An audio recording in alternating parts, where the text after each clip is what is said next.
हमारे जाने मन हमारे सोना हो सोच के बतिया हरे रोना हो।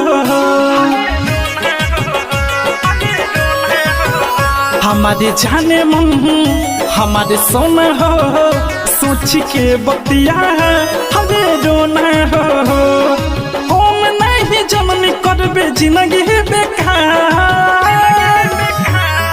कैसे भुला गईले बचपन के प्यार कैसे भुला गईले बचपन के प्यार तेही बता दे सिलवा हमार कैसे भुला गईले बचपन के प्यार तेही बता दे सिलवा हमार।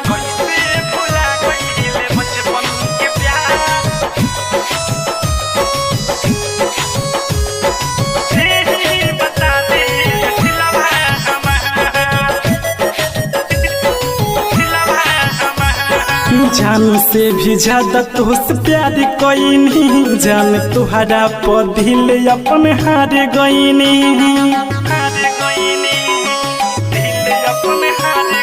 जान से भी ज्यादा तुझसे प्यार कोई नहीं जान तुहरे पर सब कुछ अपन हार गईनी।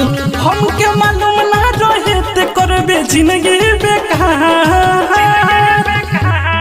कैसे भुला गईले बचपन के प्यार कैसे भुला गईले बचपन के प्यार तेही बता दे सिलवा हमार कैसे भुला गईले बचपन के प्यार तेही बता दे सिलवा हमार।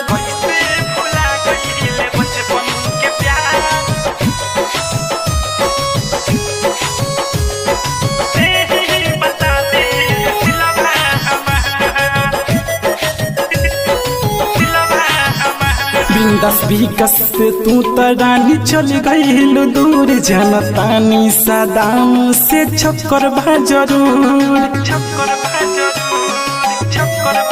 हाँ बिंदास विकास से रानी तू तो चल गईलू दूर जनतानी धर्म राज से छक्कर भा जरूर। हमारे हंसते खेलते जिंदगी तू तो गईलू जा